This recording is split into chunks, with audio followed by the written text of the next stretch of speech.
And we're good. And we're good. So I'll just wait for Dan to join.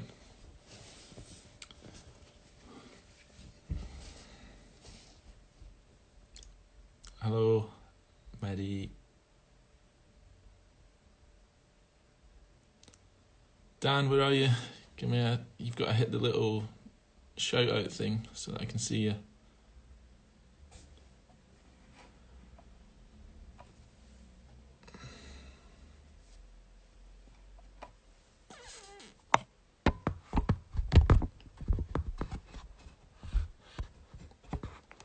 Dan, come on.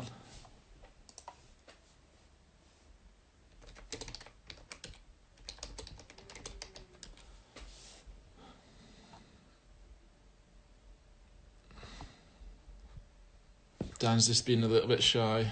He's scared to come on, but we'll get there. There he is.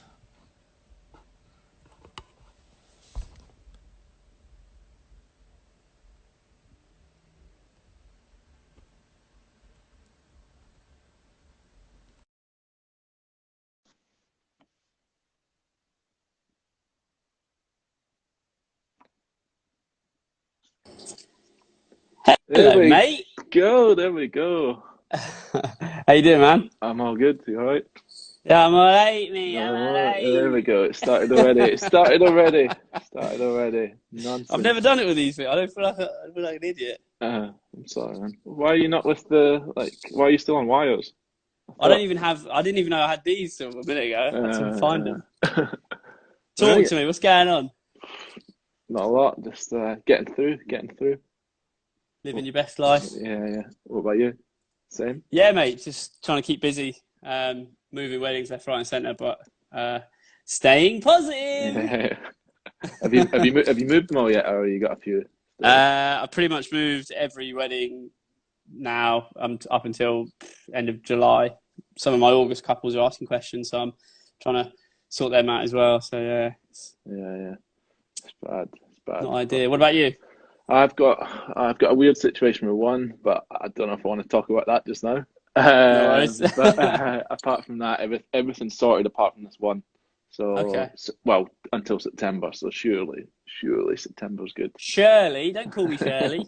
Shirley? Did you have you lost any as well? Like obviously ones you can talk about. Have you? No. I've had two that have I couldn't rebook, couldn't figure it out, so they had to find some. I recommended somebody else, which really sucked. It really hurts because you spend all that time getting the booking in, and all the work you've done to get it, and then it's just like gone. It's gone. Yeah. Killed me. But it's just the way it goes. It's like you'd never think that this was going to be a thing that you'd have to deal with. When you're just going through the year. I know, mate, and I'm sure the same as you, Matt. It's, down to have a massive year. It's supposed to be biggest year ever, and now I can't even get a haircut. Have you not DIY'd it yet?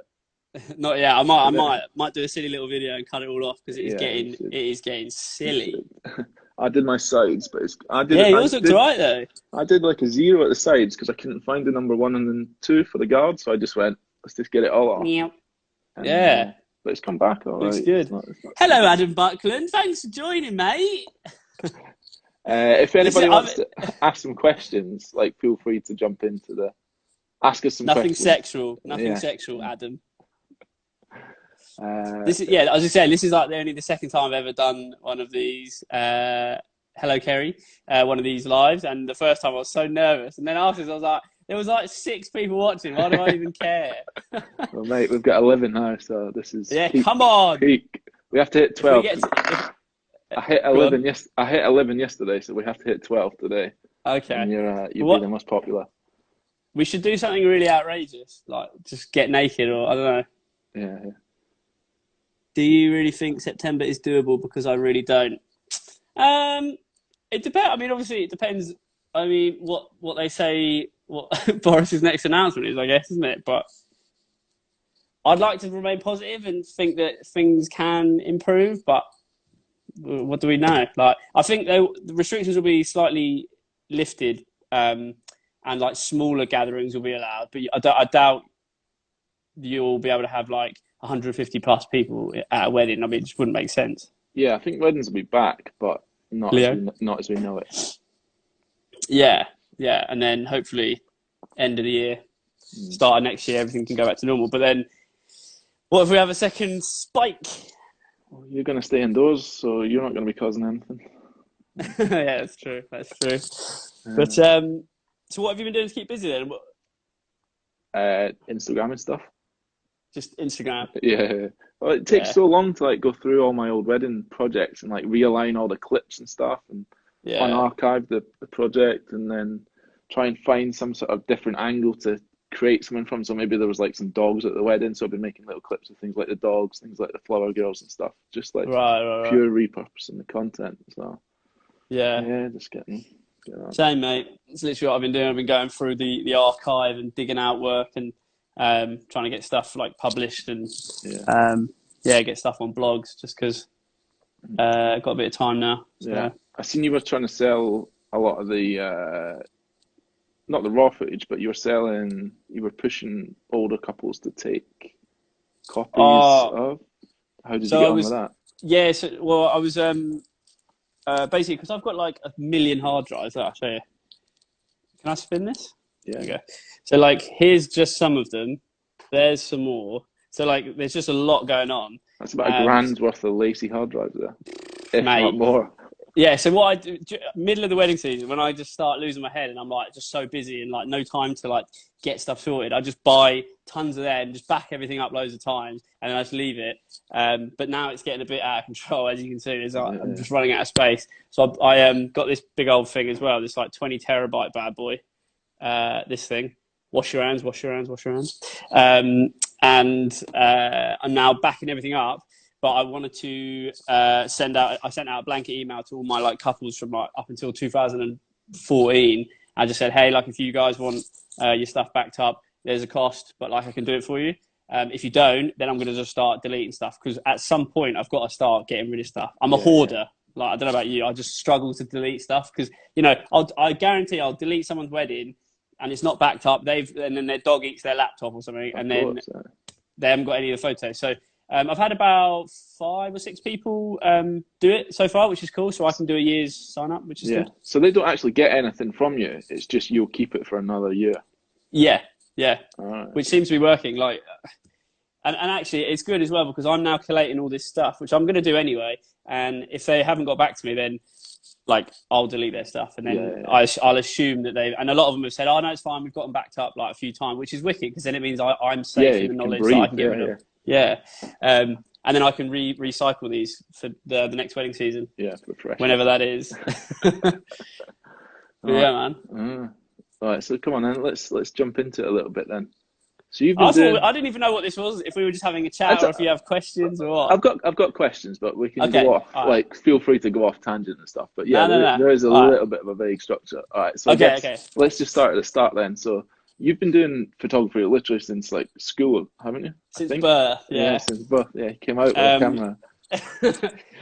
My mate Alex Tenters always takes the mick out of me because I shot my first wedding age 14, which like everyone thinks is like really interesting, but like they gave me 50 quid and it was like a golf club wedding and I made every rookie mistake ever and just had the best time. And then from then I just really, really like fell in love with photography. So what, like, I mean, how did you even get to that stage though of somebody saying you're 14, here's 50 quid?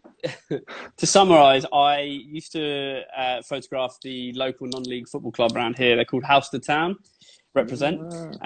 Didn't have many friends, so I was I used to go and take photos at the weekend at the football. And then one of the players was getting married. He just said, "Would I come and do his wedding?" And like I obviously said, "Yeah, I'll do it." Like, cool, whatever. Having never even been to a wedding before, I went home. I remember telling my dad, and he literally was like, "What have you done?" I was like, and he was way more nervous than me because obviously he understand at the time the sentiment and all that kind of stuff. So I think he actually went out the next day and bought me like that Idiot's Guide to Weddings. Like generally bought me the book. I wish I still had it. The yellow and black one. Yeah. The Dummy's Guide. Yeah, Dummy's Guide. Yeah, and then. Do you know, I don't remember an awful lot about it, but obviously I had to get dropped off because I was obviously 14. And then I stayed till like the very end of the wedding. And I remember my dad picked me up, and he said I was just absolutely buzzing, which was cool. I don't remember really, but yeah. And then was there like a gap after that until you maybe like got, I don't know, 16?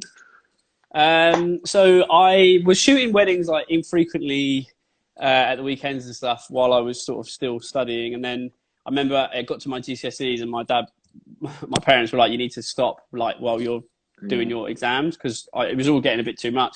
But like I kind of knew that was where I was going to go with like my life, I think. And because I was like not charging an awful lot.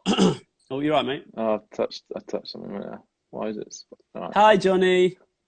All right. Yeah, and because I forgot where I was going with that, but I just really enjoyed it, and then I knew that that's what I wanted to do. So I went and studied photography at college, and while I was at college, I was shooting weddings, and then I went on to uni, and same thing again. So while I was studying, I was coming backwards and forwards and driving all over the place shooting weddings. So it was cool. And then been doing it a few years now, so yeah. So did you have a company at that time, or how were you getting the work in? Was it just word of mouth there, like? Yeah, so obviously because I was charging absolute peanuts, and obviously every wedding I was probably getting slightly better. Started to get a bit of people used to like would be talking about me, and then just started booking up a few more. I wasn't doing any advertising.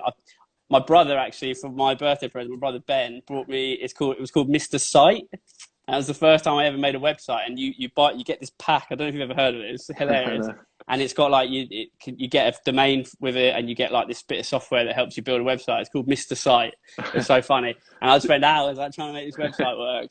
And I did that for a few years. Still get it? Can you still get it? No. Do you know what? I wish I still had it. It'd be class if I had it. It'd be an absolute like tragedy. But yeah, kind of went from there really, and then as I got a bit older and a bit more experience, I set up the business properly, because at that time people would just pay me into my like little Lloyd's under 20s account thing, you know, like I didn't know what I was doing, didn't have any accounts or anything, but you know, at that point I wasn't earning any sort of money that it would have made any difference. So but yeah man. So what's the setup now? Because D&A, like I think it's probably it's definitely obviously your thing and it's associated with you, but there is 3 of you, like Hey Joey. So I set up a business 15 years ago, blah blah blah, and then over the last few years, we've been getting pretty busy. So I put out a bit of a thing about 6 years ago on Facebook saying like, oh hey, looking to take somebody on like to work with us at D&A. So get in touch, and I got like so much stuff in my inbox. I didn't even know what to do. Like again, this was like 6 years ago, so I'm only like 20 whatever I was.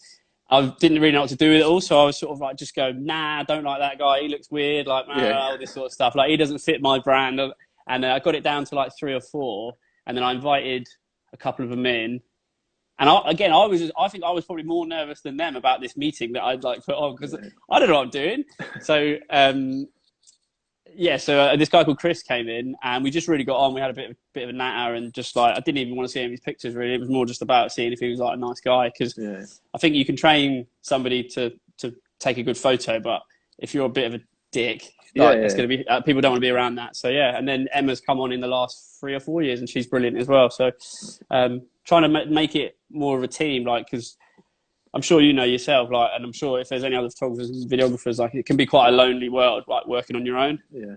So are they like actual part of the company now, or are they still? Do you still pay them just like freelance? But they're your main go-to basically. Yeah. So they shoot their own weddings in their own right, and which is fair enough. But then if there's dates that I can't do, I'll always offer it to them first, if they want them. And then it's a case of if the couple want to come and meet them, then they can come and meet them in the studio. But everything else I handle. So from like the editing and just everything else I'll do. But even meetings and stuff like that, I might take them. And then, but obviously the couples always are well aware that it isn't me necessarily shooting. But that is the hardest thing. Damn it! That is the hardest thing. Is trying to get couples to understand that it's not just me, but that's obviously 15 years of like people just knowing that it's Dan, but now we are a team, and I'm trying to make that point to a lot of people. So is that changed in your message then, in your language, or how you write emails and stuff maybe? Absolutely, yeah. So over the last couple of years, my web designer and I have been working on fixing up the website and making it more of like a sort of studio vibe, like where there's more of us rather than just me. Like it's not just singular. It's like it's a team now. So and that seems to be working. And they've got their own like bios now. And we've done proper photo shoots, so they've got photos and like they've each got their own Instagram pages now for D&A. So like you've got D&A Chris and D&A Emma. Which is wicked because now when couples want to inquire, rather than going, so which photo on your Instagram did they take? I'm like, oh, right, here's their Instagram. Just go and look at all their photos. And it helps like solidify that we are a collective, which is, for me, is important. That's pretty good, I'd never thought of doing that before, but that is back. I think already, touch wood, it is actually working. Like like they've got their own profiles, and there's obviously galleries on the website which are solely shot by Emma or solely shot by Chris. So it just works really well now that I've got an Instagram, because a lot of these brides might find us on Instagram and go, oh, so obviously you can't do it, but Chris can. What's his Instagram? And now I can just go, here's his link, and people seem to like it. So what if they Wanderlust Events, hello. What if they want Emma or Chris and they don't want you? Has that ever happened? Well, I don't know, mate. Well, do you know what? We did this competition the other day where me and Emma went out and, did you see it? We took some photos. So we took Megan, my beautiful girlfriend, and we took her to the beach and took some photos, and we did a little competition on Instagram and just said, like, pick A or B, which one's your favourite, and Emma's photo actually won. So that, again, shows that it isn't necessarily about who took the photo. Like all the photos look pretty similar, and our work is all similar. And because they've been working with me for a long time now, I feel like our styles are pretty much bang on. So, yeah. And what's the end goal for D&A then? Do you want to keep shooting, or do you want to pass more? Do you want to take on even more? Ideally, I'd like to, I was doing, well, this year I would have done probably 50 weddings, 51 or 52. And ideally, between all three of us, I'd want us all shooting 35 weddings each. I think that'd be perfect, because that would keep them really busy, me really busy, and like obviously the company just doing really well. But actually, go on. There's Lou for you. Hey, she is.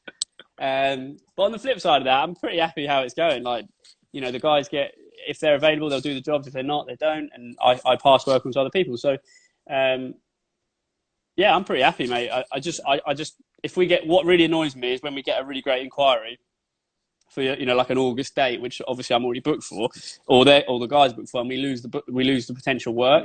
And it's not, fine, it's a financial thing as well, but the main thing is like how cool the wedding sounded, and just how disappointed I am that I can't go and do it, because like some of these weddings sound wicked, and like when we get booked up 18 months in advance, we can't do them, and that really sucks. So what type of weddings are you getting? What type do you aim for? Like, has it changed over the years? Has the styles changed, or? Well, I mean, when I first started out, I don't think destination wedding photographer was even a thing, but like I'm definitely finding that a lot more of the inquiries tend to be more destination work, which is cool. I've definitely geared the website towards that. So like, again, if anybody is a photographer and they're watching, if you want to get more of those sort of weddings, you've got to like angle your website and your branding towards that kind of vibe. So like all the weddings on the homepage are all either destination or like the odd UK, but like, top quality one. But yeah, that's definitely where I see myself going. Although with everything going on now, we might struggle to travel. So I don't know really. Yeah. So is there like a particular type of UK weddings that you aim for or like to shoot, or is it just? I mean, we're pretty good at the old barn wedding. We get a lot of them. Because I kind of associate you with like good barn weddings though. Like not like little cheapy. This live is for the couples, so I can't say some stuff. But you get like the good barn weddings, don't you? I mean, I'm like, we're quite lucky that we're recommended at some pretty cool venues. Like, again, Blake Hall, for instance, is one that I'm recommended at, and we shoot a lot of weddings there, and it's a great venue. It's got it all. So, if people are still looking for a venue, Blake Hall.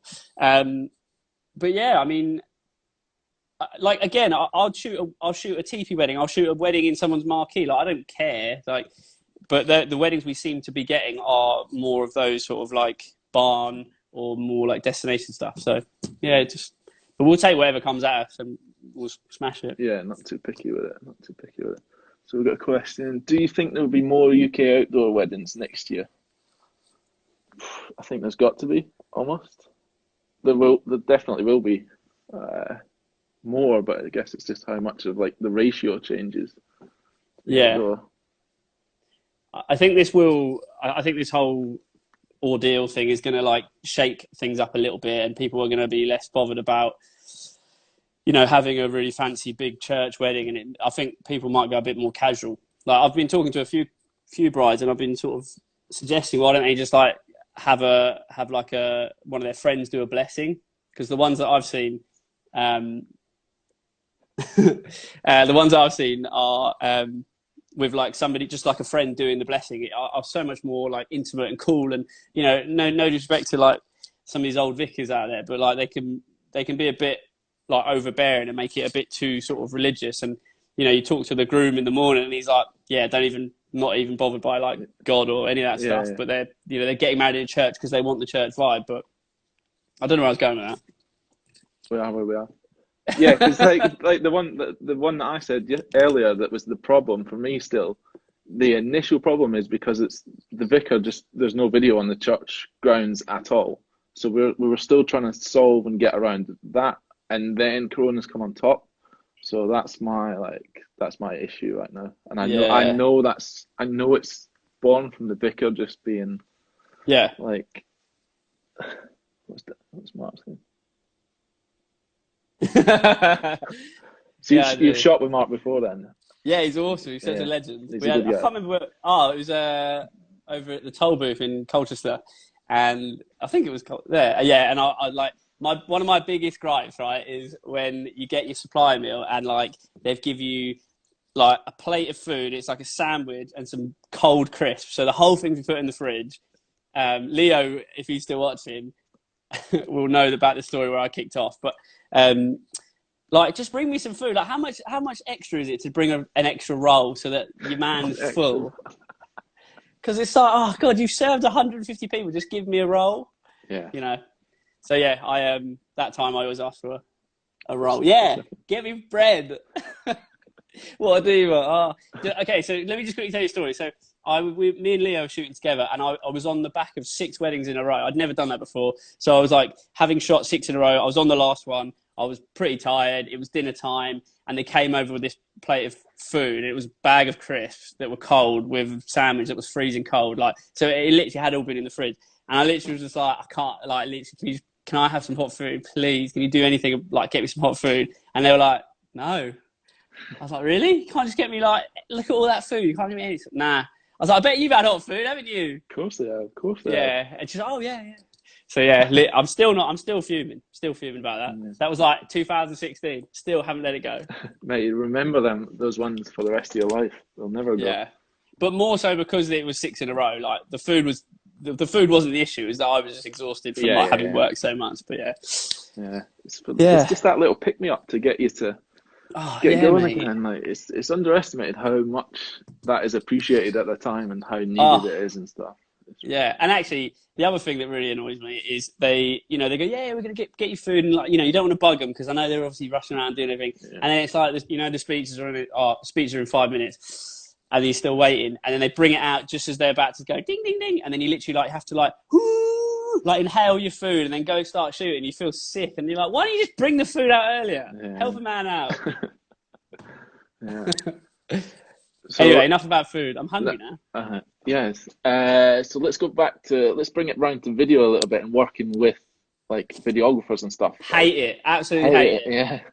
There's some bad ones out there, aren't there? Real bad ones. So what? I don't know. Go on. But like, how often do your couples ask you for your recommendations? What do you do when they maybe book someone that you've worked with before and maybe it was a little bit more challenging than it needed to be, or do you do a happy dance if they booked the good guy?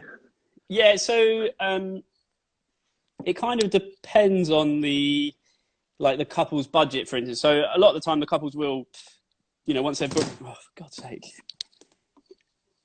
Are we still there? Here we go. Yeah, we're still good.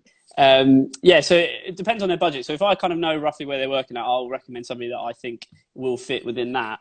And I always make the point to couples to say like, hey, definitely try, if you can, please, to use somebody that I've worked with. Here's a list of people that I've worked with. There's a few on there, only because I can then vouch for knowing that, like, if me and you work together, I know that it'll be fine because we work a similar way and like things will be fine. If it's somebody that I haven't worked with, and again, it's not me being a diva, I just want to make sure that for the couple we get the best like results. So I can think of one time a few years ago I worked with this guy, and he just didn't know what he was doing, so he was constant in the way. And even when I said, right, we're doing the like, we'll do the aisle, I'll be at the front, if you want to be at the back, just make sure you're to the side a little bit so that you're not directly down the aisle. And the whole ceremony had this what is it with you lot, massive tripods? Why are they so big? Get a normal one or a monopod. God. He was right down the middle, and it was a real pain because it just, like, it looks naff. And then, for me, I'll spend hours editing all these people out, which is a bit annoying. But did I answer your question? I think so, just about. So, like, is there so you've got a good list? Have you got a naughty list? Have you got like a black book? Nah, not really. Nah. I just have a recommended list. And when couples email me or they say, "Oh, can you recommend?" I'm like, "Yeah, please just book one of these guys because they'll do a smashing job, and like we get on as well." So that's the best way. And what if they go outside that list and find someone sort of off their own back or whatever? Like, would you ever reach out to that videographer beforehand, or do they reach out to you?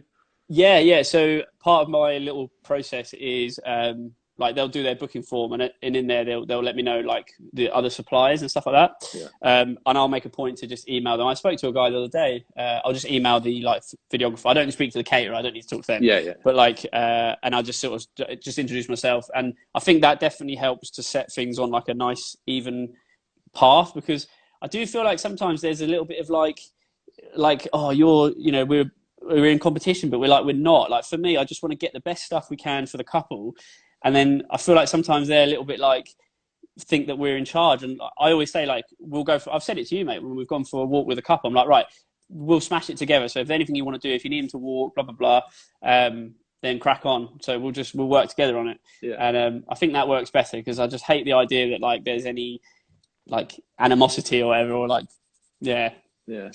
Because because I think that both of us shoot like couple portraits and stuff pretty quick. So I imagine if one of us was slow, it disrupts the flow, and it just kind of ruins the overall like amount of things you can get from it and stuff. Yeah, I agree. And again, I've had situations like that where I've like got my shots, I'm happy, and I've the videographer has been there and he's been getting his stuff or her stuff, and then like I'm like, cool, guys, I'm done. Like, we've been out there for 10, 15 minutes. They want to go back in, have a drink. And the videographer's gone, oh, can I just do like, a few more? And the couple look at me like as if it's up to me. I'm like, I'm done. Like, if you guys want to do more, that's sweet. And the couple are like, yeah, fine, we'll do it. And I've watched them, and they're like, oh, the couple, you can just see them getting more and more bored. Yeah, you can see them. Yeah. Because there's you can only keep someone's attention during those shoots for like so long. So I guess maybe, how do you work on, I know how you work on the day, but for everybody else, like, do you want to take couples out like multiple times for short duration, or do you just want to take them out for like half an hour and just? No. So I mean, obviously we've worked together, but I always try and get them at different points of the day, because say the ceremony's at 12 and then they're outside, you've got that horrendous, it's really sunny and the sun's right above them. It just doesn't look nice. So I'll do some portraits there. We might go for a little walk after they've had a little chat with all their guests and stuff. And once we've done the groups, and then maybe after dinner or like in between courses, depending on the time of year, I'll just be like, guys, you fancy doing like 10 minutes or like literally like 5 minutes? And like, I don't think in 15 years anyone's ever said like no to doing that, because I go in with like my energy, and like people can't say no to that, because I want to get these shots for them, and so that way you then get kind of like, and then so I might do 3 different times maybe. Again, it all depends on the couple and how how they're vibing and stuff. So and then I'll always try and do something at sunset as well, just because that always looks wicked. Okay, cool. Golden hour, yeah, exactly. So what's your favorite part of the day, and what's the hardest part of the day for you as photographer? Hardest is obviously trying to get hot food from the caterer, but aside from that, sorry. The hardest part would probably be getting fed. Yeah. But the best part, I like the couple bits, but I really like the like the reception drinks. I don't know why. I'm not really sure why, but I just feel like there's a real nice energy. And like when there's lots of hugging, and there's always like nice moments to capture like really, really cool bits. And no one takes any notice of you because you're just like in the crowd. Whereas, you know, during the ceremony, people are literally like staring straight at you, and it can be a bit too much. But definitely that moment after the ceremony, and everyone's really excited. And like the best shot ever for me is like the morning where dad comes in, or, you know, whoever, to see their daughter just before they go down the aisle. And like, you know, some of the best shots I've got are just at those moments. I'm literally sitting there like going, oh, come on, hold it together, like trying not to cry myself. But which I love that I get that engrossed in it, that it like I actually get into it, which is cool. You feel the emotions and stuff a bit. Yeah, because you get on with the couples really well on the day. Like I noticed that straight away when I first walked in that room with you. So oh, nice. Yeah. No, it's definitely like a vibe that you put out and stuff, and I guess you probably subconsciously attract couples back with who also have that kind of positive energy about them and stuff. Yeah, mate. I mean, again, I don't know that it's anything I'm doing in particular, but I'm genuinely interested in their wedding. Like you know, I'm really excited to be there, and I want to capture great stuff. And I think that energy just feeds into them, and then they get excited as well, which is wicked. So, but yeah, it's cool, man. I don't want to be like a big part of their day, but I want to like at least enjoy it with them and like have fun. And I think some people might want to step back, and I've heard videographers say to me like, God, you get so involved with a couple, but like when there's a good like bit of banter, I want to be involved. Yeah. I'm pretty much. Hello, George Osborne, MP. Keep going, man. Just keep talking to people. Oh, okay. I don't know how to. Okay, agree. The magic time after ceremony, before the sit down for food, best candid shots when everyone's still together and buzzing. Yeah, that's Laura, isn't it? Hi, Laura. That's absolutely true. It's just nice. Everyone's really close together, and again, that's probably why we can't have weddings with loads of people, because that is a point where everyone's just like cuddling and high fiving and kissing and slobbering and all that stuff. So, slobbering. I haven't had that one for a while. So what about like what would be your advice for a couple looking to book you on the day, or book you and a videographer on the day? What do you think they should look out for the most, and what's important to your clients? So if they're going to be if they're looking to book someone, yeah. Is that somebody who's like involved on the day the way we are?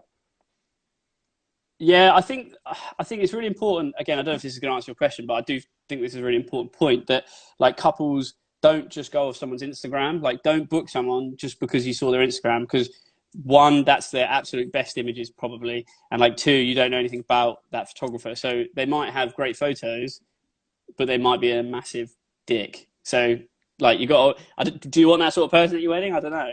Yeah. So I always say it's definitely worth like at least Skyping or FaceTiming or like meeting up, and definitely ask to see a full gallery, because you can't get a real picture of, like, fine, you can shoot beautiful sunsets, but can you do a dark church in December? Like, it's I think it's really important that you also ask to see images that are similar to the ones you're going for. So if you're getting married in a barn, ask to see a full barn wedding. Don't ask that if they send you like a wedding that they shot in Tuscany with beautiful light, and you're getting totally married different. Like you can't compare the two. So I would definitely, like, as a couple, and when I eventually get married, if I ever get married, Megan, if you're listening, I will definitely request to see like full galleries of like the wedding that I want, like the sort of style that I'm after. Yeah. But yeah, did that answer the question? Yeah.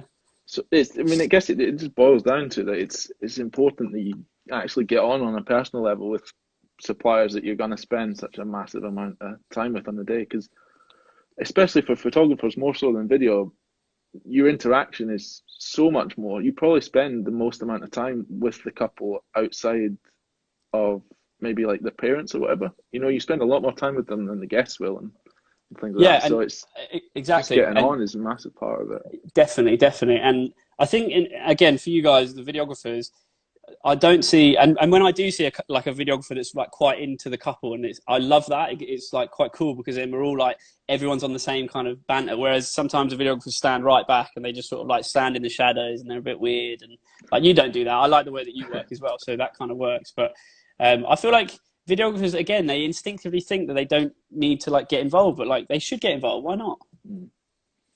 Yeah. So, I mean, I can see behind you, you've got a couple of like prints and stuff on the wall. Have you ever printed one of your favorite photo that you've ever taken or anything? Well, I don't have a favorite photo, but like this one here above me is pretty cool. This is in New York a few years ago. It's in Dumbo. I really think that's quite cool. You took that? Yeah. Oh, nice. I was shooting a wedding for a couple, and actually this is probably quite of the time, because they just flew to New York and they got married, and it was just them two, and I was the witness, and like they went to the city hall. We had to get a ticket like you were getting your meat from the counter, and you waited in this like waiting area, and then we went in and they did the ceremony, and the guy was absolutely like mental, this like this dude, and then you came out and you were married, so it was wicked. And then we just walked around the whole of like New York basically for the whole day and just took photos, and it started snowing. It was just like, it was so fun. You had everything going on. Oh, it was so fun. But I was terrified about like getting stopped at the border, because obviously I had some like camera gear, and I was like, oh god, do they think I'm gonna like am I work? Do they think I'm working, sort of thing? So, but it was amazing. But yeah, I really love that photo. I thought that was pretty cool. But like, I don't have like a favorite photo. I've got like favorite weddings I've shot. Yeah.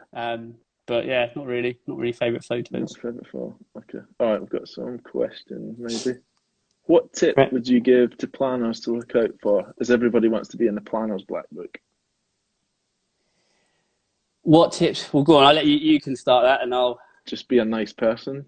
Yeah. Don't make the wedding run late because your ego's got in the way, and you want to keep the couple out for like an hour for portraits or whatever. Be aware of like the wedding's got a timetable to run to, and stay on it like that, I guess. But just be a nice person to work with and be respectable of everyone there and involved. Yeah. I agree. Yeah, absolutely agree with that. I think just getting on with everybody, and like like if you're trying to get a job, say you're applying for a job tomorrow, like they just want to see that you're a person that they could see themselves working alongside. So I think that's really important. And just don't burn your bridges with anyone, and be nice, and just get along with people. And I definitely think timekeeping is a big thing. And if you do think things are running over or you need a bit more time, communication is so important. Just say it up front. Just get it out there. Don't try and get away with it and slide them in the back door and stuff. Just own it and deal with it. Yeah, because the more information you can give to, say, the planner, because she is basically in charge of everything. So it falls on her head when stuff, if the food starts coming out and people aren't sat at their tables, like that's going to fall on her head. So she's only looking out for the couple's best interest. So you just got to like communicate, definitely. Yeah.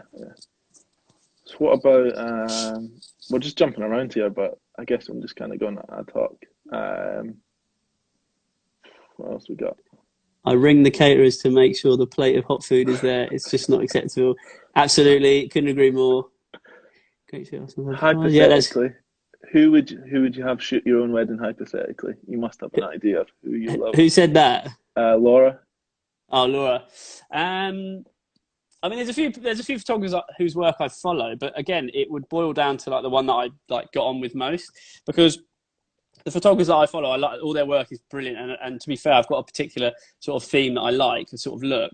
So it would be a case of like getting them on a Skype and even just like seeing how reactive they are to my emails and how quick they respond. And I want to know that like I'm important to them, like, because I want to be treated how I want to treat people how I'd be treated, that kind of thing. That definitely. That's a big thing that I noticed this year. I think we had one where I don't think I got treated very well, and I think that maybe just subconsciously came across in how I was with, like, obviously they still got a professional sort of service and everything, but it felt very much just like a service rather than a sort of experience. There's a difference. I think it does go both ways.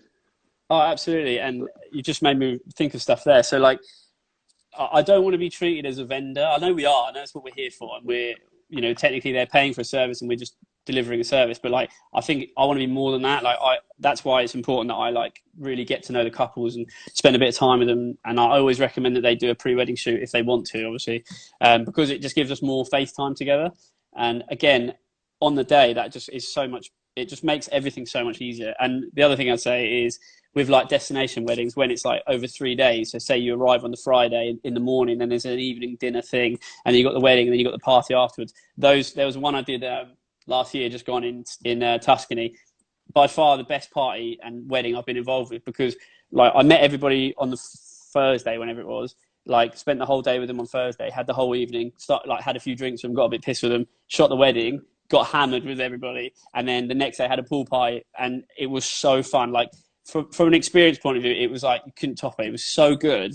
And like, but then from a business point of view, it doesn't really make sense, you know, say in the middle of August to take on one destination wedding over the course of a weekend. So if people are considering doing this, you need to weigh up like experience over like how much money you're going to make. Because I could potentially shoot 4 weddings over those like 4 days, whereas I can't really do that if I'm doing one destination. Yeah. But I will all day take an experience over like 4 UK weddings, or like just 4 random weddings, because it's just way more fun. And that's what I'm about. I want to have fun. It was weird you said about Tuscany, because I had the exact same experience. Like we went over and we had like this the pre-nights before that, when everybody's just in the local bar together. Like you just share, you're all sitting at the table having food together. It's not like, oh, you're waiting for the supplier food. It's everyone's together. You're just there you are a part of it in a way that it's the best way possible to be a part of it. And actually, you're right, because the other thing that I try and scope out a little bit at that point, I'm not like doing it intentionally, like, oh, who's who, but like I want to figure out who is important. Yeah. So like I'll know on the day, like, right, that guy, like they've got like, especially like their best mates and stuff like that. And, you know, obviously you'll see it on the day, but I can like watch out for things a bit more. So you can see when, you know, the bride's finished like walking down the aisle, who's going to be emotional. You can try and spot that person who's like, you know, is going to be emotional because they're such tight friends, that kind of thing. And also people then just forget about you a little bit. You become like more of the party rather than like the vendor, which I keep going back to, because I think that's so important that you sort of bed yourself in. And that's one of the biggest things that people say to me. Like the feedback I get is like, oh, how long have you known the couple? I'm like, oh, I met them twice, like, you know, whatever. But like, I think that vibe really, really like helps sell. Like it just definitely helps the whole day. And then the couple, you know, I do feel like I'm friends with a lot of these couples. I mean, it's tricky because, you know, you shoot 50 weddings a year, you can't be mates with every single couple. But like, I definitely make a conscious effort to stay in touch and talk. And, you know, like if they ever need stuff, I'm always like available to help them out or whatever. So there's a few couples that I've become pretty chummy with as well, which is sick because, it's just nice, isn't it? So do you have couples, like the good couples, like on your personal Facebook or anything like that? Or? Oh yeah. I've got no. I mean, I don't put too much like weird stuff on my Facebook apart from these stupid videos I'm making. Mate, the flower one was so funny. That was like the highlight of my. I was like waking up in the morning thinking, I hope Dan's posted another. I hope he's been to another supermarket. Mate, I'll whip out a few more soon. But yeah, now do you know what? I've got no issues with couples like being friends on Facebook and stuff. The only thing that is sometimes a bit annoying is when I'm like watching a film at 10 o'clock at night and my phone starts going, and because I'm such a freak, I'll reply, and I can see Megan like burning a hole in my face, like, what are you doing watching a film? Like, and that's something I am getting better at, and I do think couples like are being a bit more understanding, and like they'll email me instead of message me on Facebook or like. But I've also, again, I've probably shot myself in the foot here. I've set up WhatsApp groups for a lot of my couples now. Okay. Yeah. So do you do that? No, but I've heard of it before. And it's quite nice because rather than having to like go through and also everything is like there in a list. It's rather than like all these emails and, you know, all these different things with WhatsApp, and you can send them silly little photos and stuff. And I've got a few couples that over lockdown were like sending me little videos and we're just mucking about and stuff. And again, it is all very organic, and I'm doing it because it's just fun to chat to these people, but also like it's going to help on the wedding day. Like it's definitely, and it's like, I'm doing it because I want to, but also because I know that it's going to like our relationship is going to be so much better. To the table for to benefit definitely, everything. Definitely. So what would you like want to be remembered for by your couples? Just one thing, like what would just a great guy to have there? I think the big thing I always say for couples is like I obviously I want to get some wicked photos, and I'm sure we will. But for me, one of the more important things is that like when we do stuff, you actually enjoy doing it. I don't want it to feel awkward, or like I don't want you to feel like it doesn't feel natural. So, you know, because a lot of these couples have probably never had their photos taken professionally before. So for me, first and foremost, I want them to go away having had a good time. Obviously, that's going to go hand in hand with good photos because they're having a good time, so the photos are going to be good. So I think that, that's probably just that. And also that they think I'm a nice person probably helps. Because and then also, I don't want to shout at people. I don't want to tell people like, oh, you need to come over here, like, any of this stuff. I want it to just be really chill and us to have a really nice day together because they're going to remember that way more than me going like really, really bossy. Like, I can't tell you how many times I've heard couples say we desperately do not want a photographer who's going to boss us around. Having said that, you still need to have some structure, and especially if you've got a planner like Holly or someone like that, they're going to be, you're working to time things. So I think there's a little bit of psychology in like how you get couples to do stuff without telling them specifically like, come with me now. It's more like, just the way you say things. Yeah, like this would be great. Maybe we should. Yeah. There's a beautiful sunset. Let's go. Like, don't even give them the choice. Just make them do it. But like, you do it. I feel like I get away with it because I'm quite cheeky and like it's the same as yourself. Like, it just, I don't know. You can vibe off couples and you get a sense of what they're after. Yeah. As long as you just kind of have to just know. Hey, Lee. You can just sense things, can't you? Yeah. It's like they're the couple, but they're just normal people. So it's just like a normal kind of social relationship that you're trying to. Absolutely. Or whatever. Do you think websites should? I've sort of taken over your live here, mate. No, I'm totally out of questions now. So. Okay. Do you think websites should have mini intros from owners?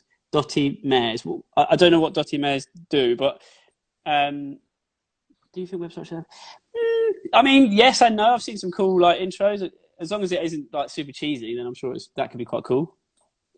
It gets you like FaceTime with your potential couples, doesn't it? Mm. Alex Tenners, hello. So what your tip would you go on? No, you go. If you've got one.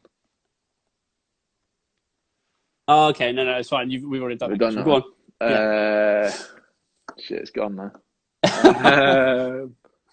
What? Oh yeah. So what's your kind of like booking process? So say just an organic inquiry comes in.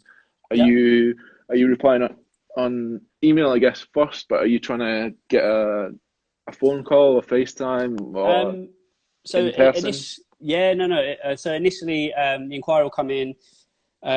We've got a sort of response that we always go back with, and we'll tailor it based on what what their wedding is. So if they're having, say that, let's just use Blake Hall for example. Yeah. The couples come in. They said, "Oh, hey, we're getting married at Blake Hall." Blah blah blah.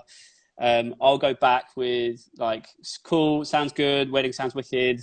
Here's one that we did at Blake Hall, so that gives you straight away a little bit of like ammo. You can say we've actually shot here, and then also in there is included like an online brochure, and that's like personalised to each couple, which is really cool. It's quite cool. We're tweaking it at the moment. So say you and your missus inquire, it would, as you open the brochure, it would come up with, hey, like, your name and and then that also becomes more personalized, and I just feel like it just feels a little bit more premium, and like it's a bit more of an experience from like the word get like from the start. So and then also in there is like our like end of year film, so I'll put like our little highlight film in there, a little link to that, and then again, that just gives them an idea of the sort of stuff I like to shoot, and like the fun, and it's quite fast and high energy, just like that kind of stuff. And then if they want to do a meet, when we can. If they don't, I mean, I had one literally this morning. She emailed and said, "Hey, like we're getting married on this date. Luckily, I'm free." I went back and said, "Cool, yeah, I'm available." And they went, "Cool, how do we pay?" And it was like, "Oh, okay, that was easy." So like they're not always. Yeah, mate, not always like that, but some couples want to spend, like, I've got threads of like 40, 50 emails from couples, which is fine. Like, they've got a lot of questions, and that's wicked. Each their own. And that's why it can be really frustrating when, like this year in particular, when you're like losing these bookings because I have put in hours with these couples behind the scenes, nothing that they can actually see tangible, but like it's a lot of effort to get these bookings, some of them. Yeah. So that sucks when it doesn't work out, or they have to cancel. Yeah. Did that answer your question? Yeah. So what did you do with those ones that you've moved? Did you just straight move them, or did you say you have to choose like off-peak dates? Or no, I've probably done it the wrong way, and my priority has always been the couples who are booked now. So I know. What a guy! I know. Well, it might shoot me in the foot. I don't know, but no. Like ultimately, I'm here. You know, these couples have put their trust in me in D&A. So like the last thing I'm going to do is be like, I'm going to do everything I can to book their wedding back in, make sure that they're happy, because like they've paid their deposits, that kind of stuff, and the ones I haven't been able to sort out, I've tried to find somebody else that can do it. Yeah. But yeah, I just want to make sure they're happy. So, and the only thing I would say is if like, you know, they were getting married on a Monday in like January and then they want like New Year's, for instance, like that's going to be tricky because like that's like a premium date that I would like put a little bit extra on because of the date. Like, but apart from that, I'm pretty chill. So yeah. Cool. What about you? I've been moving. If they moved before up until the 1st of May, I was just moving it. But if they wanted like Saturday the 28th of August next year or whatever, you're gonna have to pay a little bit more for that. Yeah. So yeah, but I see it from that side as well. I understand that. Yeah. So it's just a tricky conversation. I think each one has to be. You have to. Although I have that policy like overall in my head, I think you still have to be aware of the individual circumstances and how that's been brought to the table and stuff. And yeah. And equally, I think if the couple are really nice, you know, like that plays into it. If they've been really nice and they've been like, oh, we appreciate that it's like it's hard on you guys. Like, is it okay if we do this rather than just being like, we've done this, like deal with it type thing. Yeah, I think I agree entirely, and I think when couples don't necessarily, I mean, tone can be taken the wrong way. Sure. I've been saying to a lot of couples at the moment, like, just give me a call so we can talk over the phone, because it probably sounds like I'm being quite cold, because I'm like, here's our availability list. Like, I'd rather be like, look, I'm going to work with you. Let's figure this out. So if couples want to call me, I'd probably rather just take a phone call, like, because then I can at least tell them how like sorry I am that we haven't figured it out, or that we're working on it. But my priority is to try and get that wedding booked back in next year.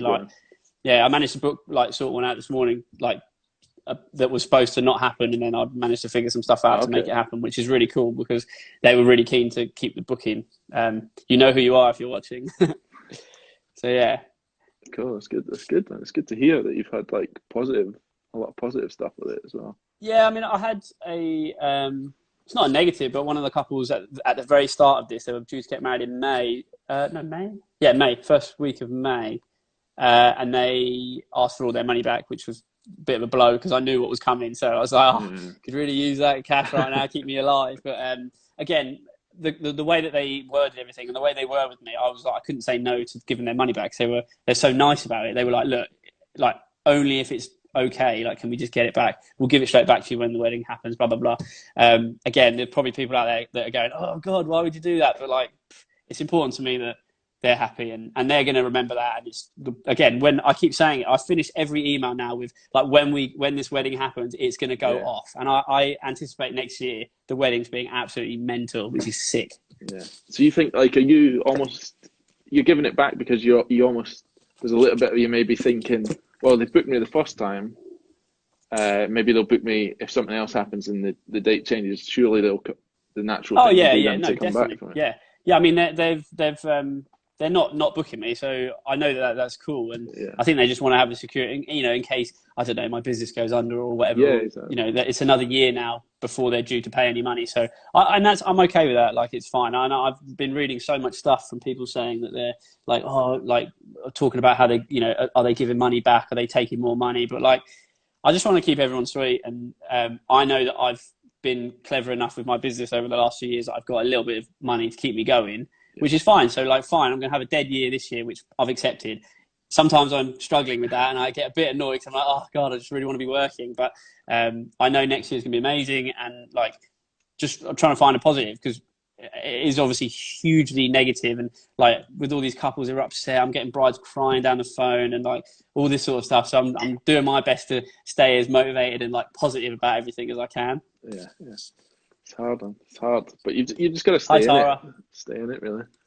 Does anybody have any more questions? Because I am completely out. Are you done? Yeah. Let's have a look. Did we read all of them? I think we did, to be honest. We've got a few people here. Mate, we hit 22 people. Yeah, it's good. Do you think it's really helpful having an excellent hairstylist booked to ensure the bride stays looking hot all day?